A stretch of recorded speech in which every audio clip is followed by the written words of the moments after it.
Welcome to Star Citizen and the Gentleman News for the end of July.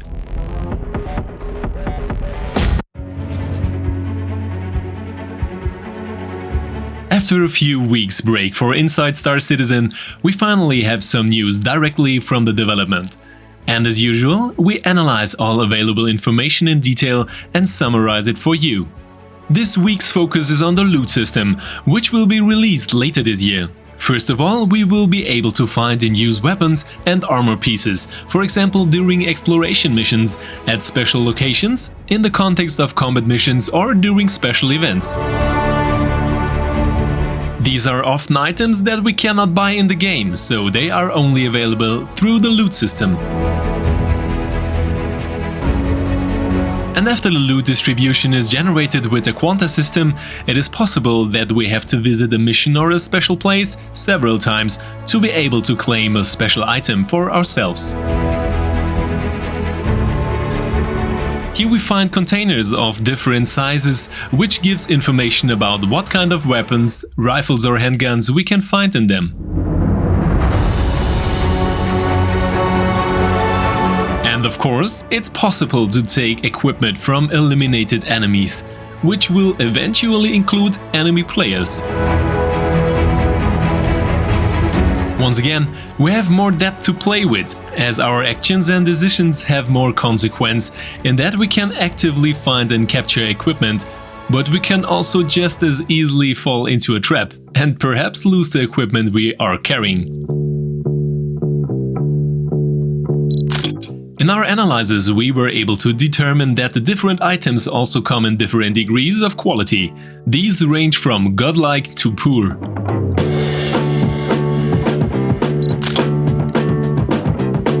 Thus we can assume that we will be rewarded with sometimes very rare and special items, but supposedly with a low probability of looting the best variant from a crate. We already know similar loot systems which bring a considerable motivation factor in the game from many other games, but in the area of Star Citizen there will supposedly be some differences to this. Therefore, it is rather unlikely that we will find the legendary super weapon which causes significantly more damage and represents a kind of meta weapon. The current balancing of ships and weapon alone points clearly in a different direction, and here it is already been confirmed several times that there will not be a strongest ship or a strongest weapon.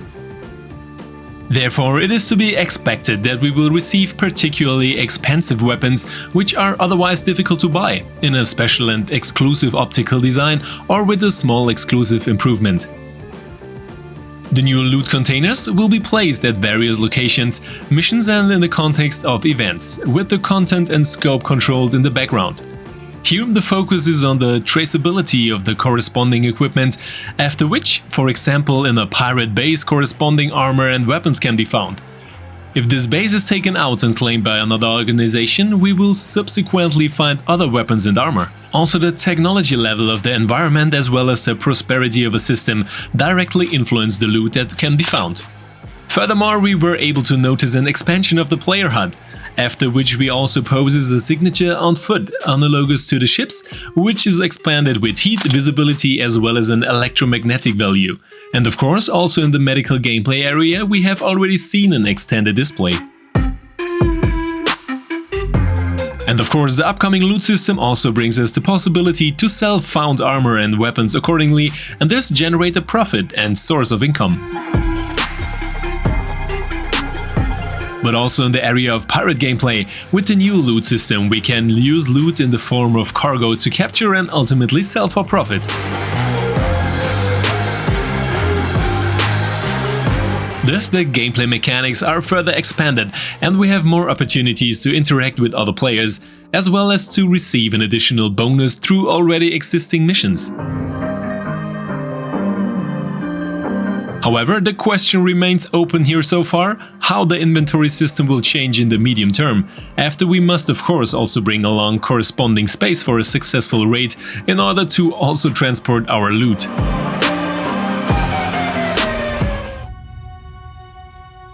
With the simulation of the swirled up dust, which is simulated directly by the position and intensity of our ship engines and thrusters, we get on the one hand more realism, as well as the possibility to use these swirled up particles, for example as visual protection, or to draw other tactical advantages from it. The work on the system continues for the time being, as an implementation with the next version is not foreseeable yet.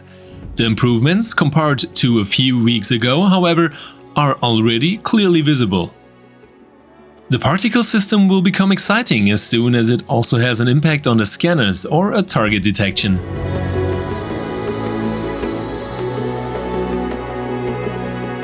Attentive citizens have already noticed on the current test server that the swirled up leaves have changed somewhat. Background is a simulation system which was initially implemented and further developed for the leaf zone horizon. In the future, player interactions or other influences will have a direct impact on the simulation of light objects such as leaves. However, this system is of course not limited to leaves.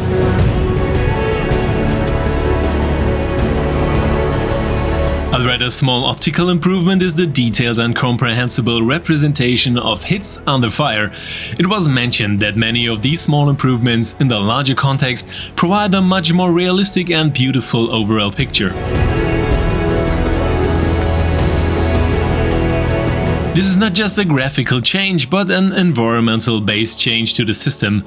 For example, sparks and particles can have a direct distribution pattern depending on the atmosphere and speed.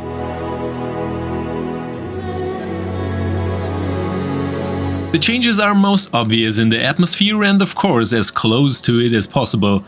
Here we see that in the future, following gravity, the sparks will fall downwards.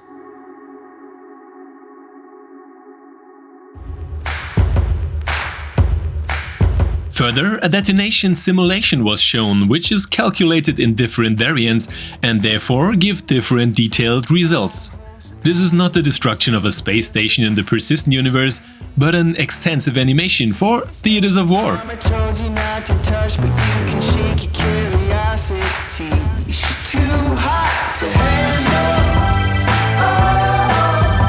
The also presented lightnings, which are displayed in different variants and size arrangements, are primarily in development for the Pyro system, but will also be used in the Arena Commander in the future. Currently, the performance is still being worked on, as it is still in need of improvement in the current version.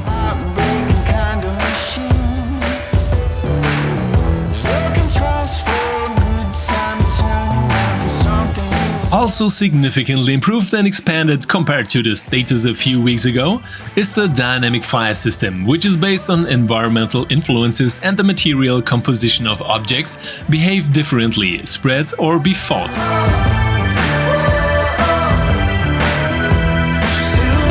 Here we go again a step in the direction of multicrew. After the repair of our ship and of course the fight of a fire, another mechanic represents where it will be of clear advantage not to be alone in the verse on the way. And should we not take care of such a fire for a long period of time, it will spread further and further until we are ultimately destroyed.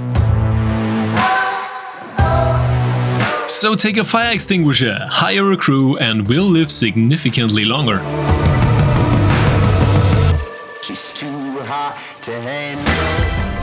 I hope you enjoyed the video and leave me a like and maybe even a subscribe here. The loot system is in many games a main factor for a long-term motivation, and also Star Citizen can only benefit significantly from it here. Therefore, I am convinced that this feature will have a significant impact and will make us repeat missions multiple times to finally get a golden variant with XXL scope or favorite gun. But as always, I'm interested in your opinions on the subject. What do you think about the loot system and the presented features?